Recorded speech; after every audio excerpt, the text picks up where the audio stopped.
అందరికీ నమస్కారం. ఇప్పుడు ఒక ప్రేయర్ చెప్పేస్తాము. ఇక్కడ చేరి ఉండే తల్లిదండ్రులందరూ మంచి బిడ్డ అంటే దీర్ఘాయుషగా, మంచి ఆరోగ్యం, మంచి గుణాలు, మంచి తెలివితేటలతో తల్లిదండ్రుల్ని బాగా అర్థం చేసుకొని లాస్ట్ వరకు వాళ్ళకి తోడుగా ఉండే ఫ్యామిలీకి, సమాజానికి మంచి గిఫ్ట్గా ఉండే మంచి బిడ్డని హ్యాపీగా, ఈజీగా తీసుకొని ఈజీ అండ్ సేఫ్ నార్మల్ డెలివరీతో తీసుకోవాలి అని ప్రార్థిస్తున్నాను. ఇప్పుడు ఇక్కడ డెలివరీ అయిన వాళ్ళు వాళ్ళ ఎక్స్పీరియన్స్ మనతో షేర్ చేసుకునేదానికి వచ్చినారు. ఇప్పుడు నివేదిత మేడం కంటిన్యూ చేస్తారు. రండి. అందరికీ నమస్కారం. నేను డాక్టర్ నివేదిత. ఇక్కడే ఆండాల్ మేడం హాస్పిటల్లో వర్క్ చేస్తున్నాను. ఇది సెషన్ కంటిన్యూ చేస్తాం, ఓకేనా? ఇప్పుడు గాయత్రి గారు వస్తున్నారు మన ముందుకి. ఇది తన ఎక్స్పీరియన్స్ తన మాటల్లో వింటాం ఇప్పుడు. హాయ్ అండి, నా పేరు గాయత్రి. నేను యాక్చువల్లీ హైదరాబాద్లో ఉంటానండి. నాది సెకండ్ డెలివరీ అయ్యింది. జస్ట్ ఒక 1 వీక్ అయ్యిందండి నేను సెకండ్ డెలివరీ చేయించుకొని. ఫస్ట్ డెలివరీ కూడా ఇక్కడే చేయించుకున్నాను. మెయిన్ మేడం దగ్గరికి రావడానికి కారణం మెయిన్ నా ఫ్రెండ్స్ అండి. నా ఫ్రెండ్ కూడా ఇక్కడే డెలివరీ అయింది. బికాజ్ ఆ ట్రస్ట్, ఆ బేస్, మేడం చెప్పే విధానం, వాళ్ళు ఎంత ట్రస్ట్ బేస్ చేస్తుంటే ఒక ఫ్రెండ్ ఇంకో ఫ్రెండ్కి ఎంత సజెస్ట్ చేస్తారు. సో నేను ఫస్ట్ డెలివరీ కన్సీవ్ అయిన వెంటనే మా ఫాదర్ కూడా అన్ని హాస్పిటల్స్ చూసాను నెల్లూరులో. మాది యాక్చువల్లీ నెగిటివ్ ప్లేస్ ఇది కాదండి, మా native place Vizag actually. So మా నాన్న ఇక్కడ వర్క్ కోసం వచ్చి ఇక్కడ సెటిల్ అయ్యారు. సో మాకు హాస్పిటల్స్ అంటే పెద్దగా ఏముండదు. సో డెలివరీ అంటే చాలా పెద్ద బాధ్యత. సో డాక్టర్స్ అంటే ఆ డాక్టర్ ట్రస్ట్ని కూడా మనం చూడాలి, అంటే ఎలా ఉంటుందని. సో మా ఫ్రెండ్ నాకు సజెస్ట్ చేసిన తర్వాత మా ఫాదర్ కూడా చూసి, ఎస్, ఆండాల్ భాస్కర్ గారు చాలా ఏళ్ళ నుంచి ఉన్నారు ఇక్కడ. అండ్ మా ఫాదర్ వాళ్ళ కంపెనీలో కూడా మేడం గురించి ఎంతో చెప్పారనమాట. మా ఫాదర్ వాళ్ళ కొలీగ్స్, వాళ్ళ పిల్లలకి, వాళ్ళ ఇక్కడ నెల్లూరులో ఉన్న వాళ్ళు కూడా ఇక్కడే డెలివరీ చేయించుకున్నాము అని చెప్పారు. మెయిన్ థింగ్ ట్రస్ట్ చేయడానికి కారణం, వాళ్ళు మేడం ఎంత ఉన్నా ఏదున్నా నార్మల్ చేయడానికి చాలా ట్రై చేస్తారండి. అది నాది గట్టి ఎక్స్పీరియన్స్. నేను ఈ వీక్లోనే నేను డెలివరీ అయ్యాను. అయితే మేడం ఒక పేషెంట్లో చూడ్రు అనేది గ్రేట్ ఎగ్జాంపుల్ నేనేనండి. నేను వచ్చాను, ఫస్ట్ రోజు వచ్చాను, నాకు బాగా పెయిన్స్ కాదు కానీ నాకు పూబిక్ పెయిన్ ఉండేది. ఆ పెయిన్ వల్ల నేను సరిగ్గా పడుకునేదాన్ని కాదండి. సో నేను వచ్చాను, డైలేషన్ అవుతూ ఉంది కానీ నాకు పెయిన్స్ రావట్లేదు. డైలేషన్ చాలా స్లోగా అవుతుంది, నాకు తెలియకుండానే డైలేషన్ అవుతుంది. సో నేను ముందు రోజు వచ్చాను, అంటే మేబీ 30th నేను జాయిన్ అయ్యాను ఈవినింగ్. అండ్ నర్స్, మీరు అనుకుంటారు కానీ నర్స్ల అక్క కూడా ఎలా ఉంటారంటే లైక్ వాళ్ళు కూడా ఒక సిస్టరే. నాకు ఇంకో సిస్టర్ ఉంది, నా సిస్టర్ని నేను డెలివరీ చేస్తున్నా, తను పెయిన్స్ భరించలేదు, సో తనకు కూడా నార్మల్ అండ్ సేఫ్ రావాలి అని వాళ్ళు ఎలా ఫీల్ అవుతారంటే ఒక హోమ్లీ ఫీలింగ్ వస్తుందండి. సో నేను ఈవినింగ్ 6కి జాయిన్ అయ్యాను. నాకు ఇంజెక్షన్స్ ఇచ్చారు యాక్చువల్లీ పెయిన్స్ రావడానికి, కొంచెం సాఫ్ట్నెట్ అవ్వడానికి పెయిన్స్ ఇచ్చారు.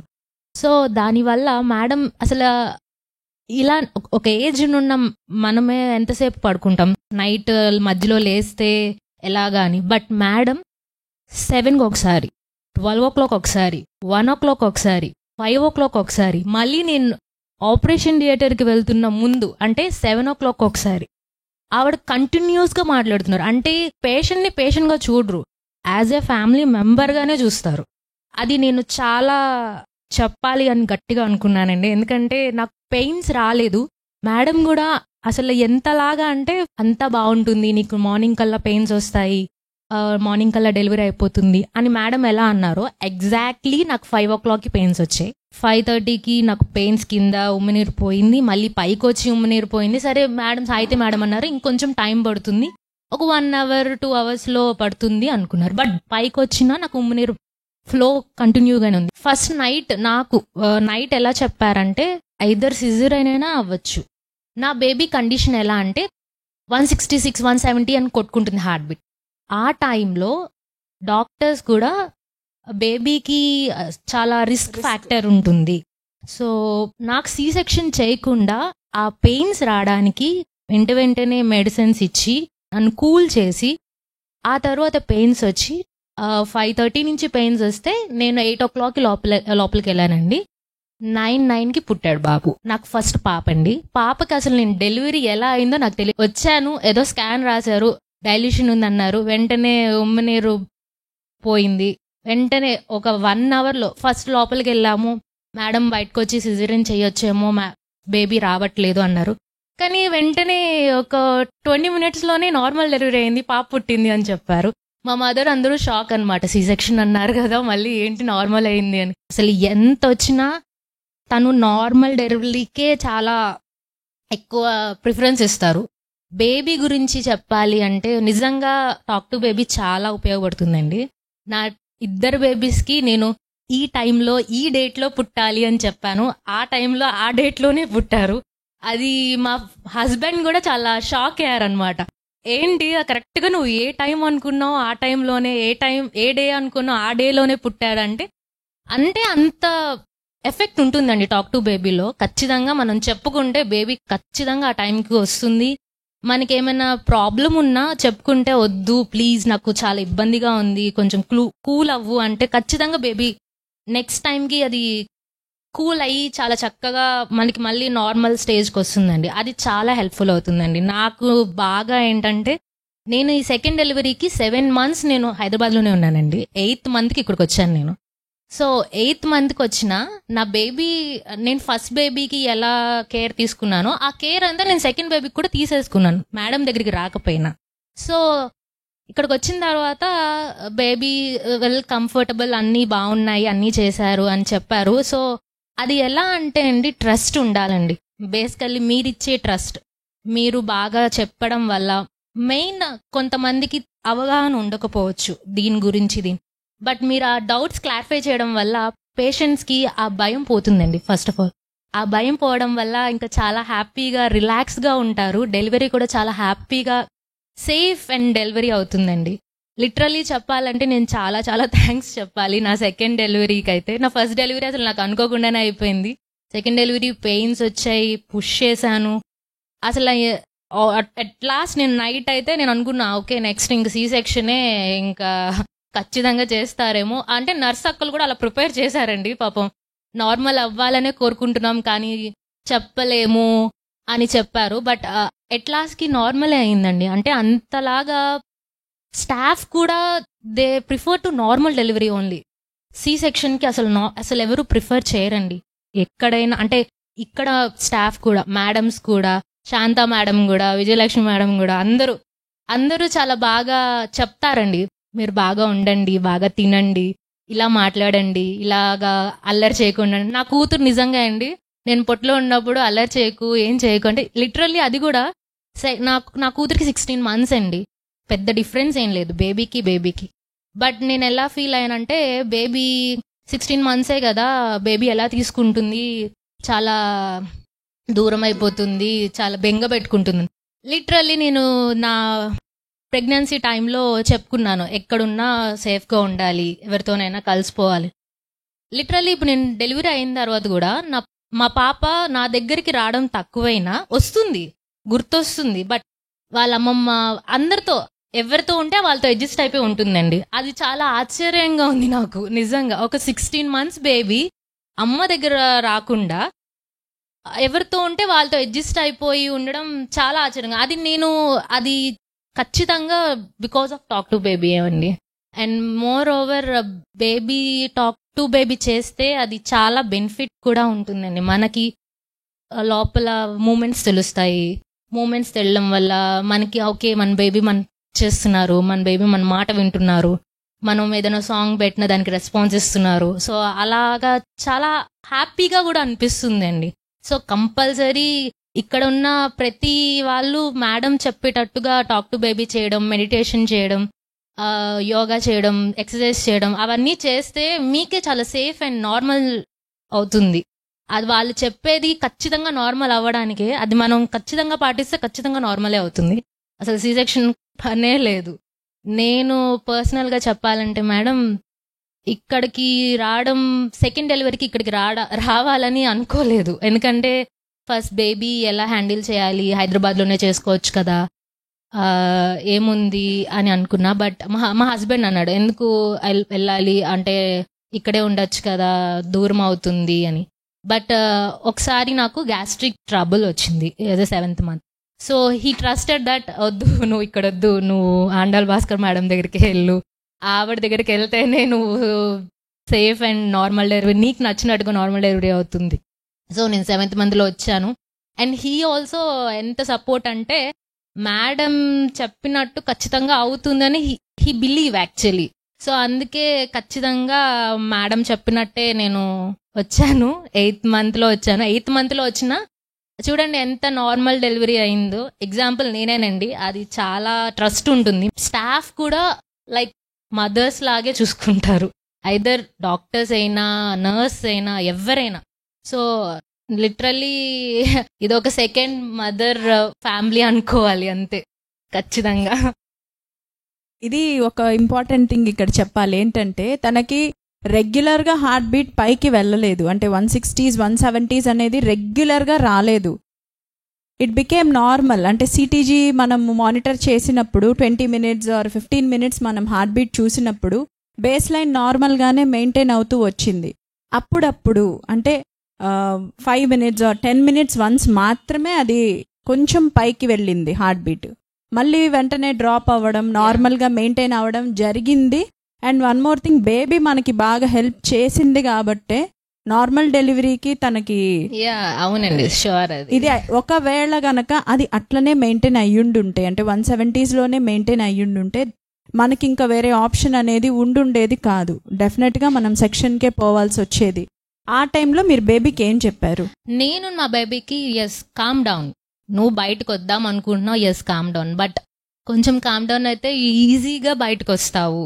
సో నేను నైట్ నుంచి చెప్పుకున్నానండి, నేను ఎప్పుడైతే జాయిన్ అయ్యానో, ఎప్పుడైతే ఈ హార్ట్ బీట్ పెరిగిందో అప్పటి నుంచి చెప్పాను అనమాట, కామ్ డౌన్, మనం నార్మల్గానే స్లోగానే వద్దాము, మనకి సి సెక్షన్స్ వద్దు, అమ్మ బేర్ చేయలేదు, కుట్టులు అసలు ఆ స్టిచెస్ అసలు వద్దు, మనకి నార్మలే చేసుకుందాం, నార్మల్ అయితే అమ్మ నువ్వు శుభ్రంగా బయట తిరగచ్చు, తిప్పచ్చు అని నేను జాలీగా చెప్పాను. బట్ నెసెసిటీ ఉంటే సెక్షన్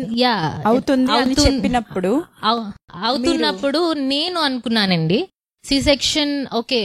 ఫస్ట్ నైట్ నర్స్ వచ్చి ప్రిపేర్ చేశారు యాక్చువల్లీ సి సెక్షన్ అవ్వచ్చు అని. అప్పుడు నేను చెప్పాను, ఓకే నువ్వు నార్మల్ అవ్వు, సి సెక్షన్ అయినా పర్వాలేదు, నువ్వు నార్మల్ అవుతే మనకి కొంచెం ప్రశాంతంగా హ్యాపీగా, సి సెక్షన్ అయినా పర్వాలేదు, నువ్వు కొంచెం నార్మల్ అవుతే కొంచెం వాళ్ళకి నాకు టెన్షన్ ఫ్రీ అవుతుంది అండ్ సేఫ్టీ కోసం ఇది సెక్షన్ అయినా పర్వాలేదు అని నేను ట్రస్ట్ చేశానండి. చేసిన తర్వాత ఎట్లా అనిపించింది? యాక్చువల్లీ ట్రస్ట్ చేసిన తర్వాత మరి లోపల ఏమనుకున్నారో తెలియదు కానీ వెంటనే కూల్ అయిపోయాడండి. సో ఇది ఆ రిలాక్సేషన్ వచ్చినప్పుడే మనకి ప్రోగ్రెస్ అనేది బాగా వచ్చింది. అంటే సెక్షన్ అవుతుందో ఏమో, అవుతుందా లేదా అనే డౌట్లో తను ఉన్నప్పుడు మనకి ప్రోగ్రెస్ అంతగా రాలేదు. తనకి మెడిసిన్ ఇచ్చినా కూడా డైలటేషన్ పెద్దగా రాలేదు, సర్విక్స్ సాఫ్ట్ అవ్వడం అట్లా లేదు. ఎప్పుడైతే తను సి సెక్షన్ అయినా పర్లేదు అని వదిలేసిందో అప్పటి నుంచి ప్రోగ్రెస్ బాగా వచ్చింది. అవునండి.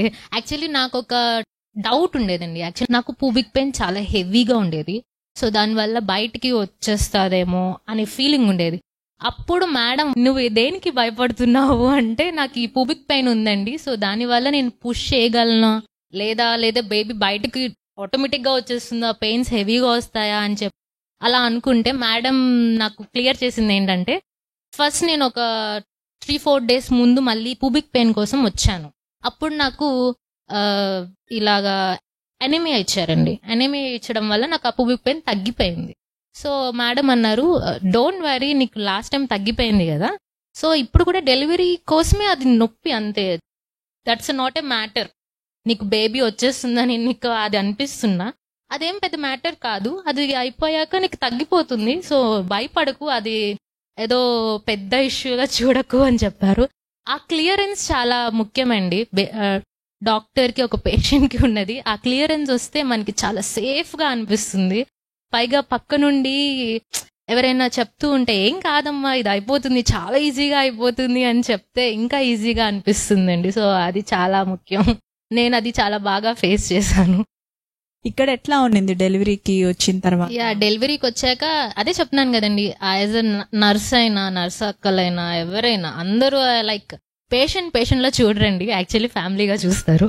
నేను కూడా అక్క అంటే ఏం కాదు గాయత్రి, బాగుంటుంది, ఏం అవ్వదు, చాలా ప్రభా అక్క, భవ్య అక్క, వీళ్ళందరూ కూడా ఏం కాదు, నీకు నార్మలే అవుతుంది. నెక్స్ట్ నాకు ఫస్ట్ పాప కదండి, నువ్వెవరిని అనుకుంటున్నావు అంటే లైక్ ఎవరైనా ఓకేనండి అంట, లైక్ ఒక ఫ్యామిలీ లాగా మాట్లాడతారండి. సో దానివల్ల మనకి పెయిన్స్ ఉన్నా అది ఒక డైవర్ట్ అంత అనిపించదు, లైక్ పెయిన్స్ ఉన్నా ఏం కాదులే వీళ్ళు ఉన్నారుగా అనే ఫీలింగ్ ఉంటుంది. సీరియస్ గా వాళ్ళు కూడా అండి ఏ టైం అయినా నైట్ డ్యూటీస్ చేసినా ఎప్పుడు పిలిచినా ఎలా అంటే ఒక సిస్టరే, ఇంకా జాయిన్ అయింది ఒక సిస్టరే, తనకి ఒక సిస్టరే జాయిన్ అయింది అనుకుని ఏ టైం అయినా ఆ టైంకి వచ్చి చూసి నీకు పెయిన్ ఉందా, తగ్గిందా, లేదా ఇంకేమైనా ఉందా, ఇంకేమైనా భయపడుతున్నావా అంటే వాళ్ళు చేసిన కేర్ కూడా చాలా ముఖ్యమండి. అది ఏ హాస్పిటల్లో అలా ఉండదు నాకు తెలిసి, ఇక్కడ చాలా బాండింగ్ ఉంటుందండి. నేను ఫస్ట్ డెలివరీలోని చూశాను అండ్ సెకండ్ డెలివరీలో చూశానండి, చాలా ఎక్కువ బాండింగ్ బాగా ఉంటుంది. సో మీ మాటల్లో ఫైనల్ గా కంక్లూడ్ చేయాలంటే నిజంగా అండి మేడంని ట్రస్ట్ చేస్తే మనకి చాలా సేఫ్ అండ్ హెల్దీ బేబీ వస్తారు. అది చాలా చాలా బాగా అనిపిస్తుందండి. నేను మా అత్తయ్య మామయ్య కూడా అదే చెప్పాను. మా ఇంట్లో కూడా గైనకాలజిస్ట్ ఉన్నారండి, మా కో సిస్టర్ ఇస్ అ గైనకాలజిస్ట్. తన దగ్గర నేను చేయించుకోవచ్చు, బట్ ఎందుకు నేను ప్రిఫరబుల్గా ఎందుకు మేడం దగ్గరికి వచ్చాను అంటే మీరు అర్థం చేసుకోండి ఎంత ట్రస్ట్ అండ్ బేస్, ఎంత కంఫర్టబుల్గా అనిపించింది, ఎంత కంఫర్టబుల్గా అనిపిస్తే మేడం దగ్గరికి వస్తాము. సో మా కో సిస్టర్ యాజ్ ఎ గైనకాలజిస్ట్ తను కూడా చెప్తారు, బట్ మేడం ఎక్స్పీరియన్స్కి, మేడం చెప్పే మోషన్కి అది మనం చాలా బాగా అనిపిస్తుందండి. ఆవిడకున్న ఎక్స్పీరియన్స్ చూస్తే లైక్ మదరేనండి, సెకండ్ మదర్ అంతే. ఏ డాక్టర్ అయినా మీరైనా ఎవరైనా, సాహిత్య మేడం అయినా ఎవరైనా చాలా కన్విన్సింగ్గా ఒక పేషెంట్ టెన్షన్ పడకుండా ఆ టెన్షన్ ఫ్రీ చేసి మరి చేస్తారండి. సో నాకు అనిపించింది మెయిన్ పేషెంట్కి టెన్షన్ ఉండకూడదు, ఆ టెన్షన్ ఫ్రీ చేస్తారు. చేయడం వల్ల బేబీ డెలివరీ చాలా స్మూత్ అండ్ హ్యాపీగా అవుతుంది. సో అది బాగా చెప్పాలనుకుంటున్నా. అంటే టెన్షన్ పడకూడదు, టెన్షన్ ఫ్రీగా ఉండాలి అనేది అందరికీ చెప్తూ ఉంటాము, బట్ కొంతమంది మాత్రమే దానిని బాగా తీసుకుంటారు, దానిని అప్లై చేస్తారు, ఫాలో. జనరల్గా రిజల్ట్ కూడా మంచిగా వస్తుంది కదా. అవునండి, ఎస్, ఖచ్చితంగా. అది మనం ట్రస్ట్ చేయాలండి ముందు. నిజంగా చెప్పాలంటే మేడమ్స్ ఇక్కడ ఉన్న ప్రతి ఒక్కరు యాక్చువల్లీ స్టాఫ్ని ట్రస్ట్ చేయండి, ఖచ్చితంగా మీకు ఆ స్ట్రెస్ ఉండదు, అంతా ఫ్రీగా ఉంటుంది, అసలు అనిపించదు మనకి ఇంత బరువు మోస్తున్నామా అని కూడా అనిపించదండి సీరియస్గా. అది ఇక్కడ ప్రతి ఒక్కరు ప్రతి స్టాఫ్ని మీరు ట్రస్ట్ చేస్తే మీకు ఉన్న డౌట్స్ అని క్లారిఫై అయిపోతాయి. సో దానివల్ల మైండ్లో పెట్టుకోవాల్సిన అవసరం లేదు. సో హ్యాపీగా డెలివరీ అవుతుంది. నేను అది అప్లై అయ్యానండి. యాక్చువల్లీ నేను నాది ఏదైనా చిన్న ప్రాబ్లం ఉన్నా నేను చెప్తాను, అంటే నాకు ఇలా ఉందండి అంటే మీరు క్లియర్ చేస్తున్నారు. సో క్లియర్ చేయడం వల్ల ఆ ప్రాబ్లం మైండ్లో నుంచి వెళ్ళిపోతుంది. So stress buster is very తక్కువ. నాకు అనిపించింది ఏంటంటే ఏ ప్రాబ్లం వచ్చినా బయటికి చెప్పుకోవాలండి, చెప్పుకుంటేనే ఆ స్ట్రెస్ తగ్గిపోతుంది. అలా అని లోపల పెట్టుకుంటే మనకి స్ట్రెస్సే, లోపల ఉన్న బేబీకి స్ట్రెస్సే. సో డౌట్స్ ఏం పెట్టుకోకూడదు. ఎస్, డౌట్స్ ఏం పెట్టుకోకూడదు. డాక్టర్ అంటే నెక్స్ట్ ఇంకో మదరే కదండి, అన్నీ చెప్పుకోవాలి. ఏ పెయిన్ వచ్చినా ఏదొచ్చినా అన్నీ చెప్పుకోవాలి. ఆఖరికి మనకి ఇక్కడ చాలా అన్కంఫర్టబుల్గా ఉన్నా చెప్పుకోవాలి. అలా చెప్పుకుంటేనే డౌట్స్ అన్ని క్లారిఫై అయిపోయి మనం హ్యాపీగా మనకి ఓకే మనకేం లేవు, ప్రశాంతంగా ఉన్నాం, మన బేబీ చాలా బాగుంటుంది, మనం మెడిసిన్స్ వేసుకుంటున్నాం, ఇంకేంటి మనకి శుభ్రంగా డెలివరీ అయిపోతుంది అనే ఫీలింగ్ వస్తుంది. సో డౌట్ ఉంటే అవ్వదు. డౌట్ ఉంటే అంటే అదే అండి, డౌట్ ఉంటే అది మైండ్లోనే ఉండిపోతుంది కదండి. చెప్పుకుంటేనే కదా డౌట్ ఉండేది. మీరు వచ్చింది కూడా మీకు కొంతమందికి ఉంటుంది, కొన్ని చూస్తారు, గూగుల్స్లో చూస్తారు, అవన్నీ చూస్తారు, బట్ చెప్పే విధానం బట్టే ఆ డౌట్ క్లారిఫై అవుతుందండి. ఆ చెప్పే విధానం చాలా ముఖ్యం, చూసి చదువుకొని కాదు. పక్కన మనిషి చెప్పే విధానం వల్లే ఒక మనిషి కామ్ డౌన్ అవుతారు, నాకు తెలిసినంత వరకు. ఎందుకంటే నేను అలా కామ్ డౌన్ అయ్యాను. సో దానివల్ల ట్రస్ట్ చేయాలి. అలా డౌట్స్ ఉంటే వెంటనే క్లారిఫై చేసుకోవాలి. నాకు ఈ నొప్పి ఉంది, ఎందుకు వస్తుంది ఈ నొప్పి, ఎందుకు మనం ఏమైనా చేసామా, దానివల్ల ఇంకేమైనా నొప్పి వస్తుందా అని మనం క్లారిఫై చేసుకుంటే అది తగ్గిపోతే వెంటనే మనకి ఆ క్లారిఫై మన మైండ్లోంచి పోయిన వెంటనే మనకి పెయిన్ తగ్గిపోతుందండి. అది చాలా సెల్ఫ్ ఎక్స్పీరియన్స్. నేను క్లారిఫై అయిపోయిన వెంటనే ఒక గంటకే నాకు నొప్పి పోతుంది. ఓకే, మనం ఈ మైండ్లో అంత పెట్టుకున్నాం కాబట్టి మనకు నొప్పి వస్తుంది అని. సో అది క్లారిఫై చేసుకోవాలండి కంపల్సరీ. బయట ఇంకొకటి కూడా అంటే సెకండ్ డెలివరీ నార్మల్ డెలివరీ అవ్వడం కొంచెం కష్టం అనేది వింటున్నాము. అవునండి, బట్ కాదండి, అస్సలు కాదు మేడం దాంట్లో అయితే అస్సలు కాదండి. అసలు మేడం వాళ్ళు చెప్పే బట్టి సెకండ్ డెలివరీ ఖచ్చితంగా నార్మల్ అవుతుంది, సి సెక్షన్ అయితే అస్సలు అవ్వదు. నేను చాలా గ్యారంటీ రాసిస్తాను. ఎందుకంటే మనం చాలా యాక్టివ్గా బాగా ఉంటే కంపల్సరీ నార్మలే అవుతుందండి. అంటే మెడికేషన్స్ కానీ ఏదైనా, అంటే whether it is first delivery or second delivery మనం ఫ్రీగా ఉండగలిగితే. ఎస్ మనకున్న ఎక్స్పీరియన్స్ అంటే వాళ్ళకున్న ఎక్స్పీరియన్సెస్ మనకి చాలా హెల్ప్ఫుల్ అవుతాయి. సో దానివల్ల మనం ఫ్రీగా హ్యాపీగా నార్మల్గా ఉంటే ఖచ్చితంగా నార్మలే అవుతుందండి. అది సి సెక్షన్ అవుతుందని అస్సలు లేదు. సి సెక్షన్ అవుతుందంటే బేసికలీ మేబీ బేబీకి ఏమైనా అవసరం అయితేనే తప్ప సి సెక్షన్ అవుతుంది తప్ప మీరు చెప్పే గైడెన్స్ వల్ల మనం వింటే అది ఖచ్చితంగా నార్మలే అవుతుంది. ఈ టైం అంటే ఈ జనరేషన్లో ఆల్మోస్ట్ అన్ని సి సెక్షన్సే చూస్తున్నామండి. ఎక్కడ నార్మల్స్ అనేవి చాలా తక్కువ చూస్తున్నాం. బట్ ఈ హాస్పిటల్లో నేనే చూసాను, మా ఫ్రెండ్ ఇద్దరిని డెలివరీ చేసి తను నార్మలే, ఇంకొక ఫ్రెండ్ ఇద్దరిని డెలివరీ చేయించుకుని తను నార్మలే, నేను నార్మలే. సో మా కో సిస్టర్ని ఇప్పుడు ఇక్కడ తీసుకొస్తున్నాం, తనకు కూడా నార్మల్ అవుతుంది ఆబ్వియస్లీ. ఎందుకంటే అలాగా మీరు ట్యూన్ చేస్తున్నారు, మేము అలా ట్యూన్ అవుతున్నాం, అంటే అంత ట్రస్ట్ తీసుకుంటున్నాం కాబట్టి ఖచ్చితంగా నార్మలే అవుతుంది. Okay, thank you ma'am.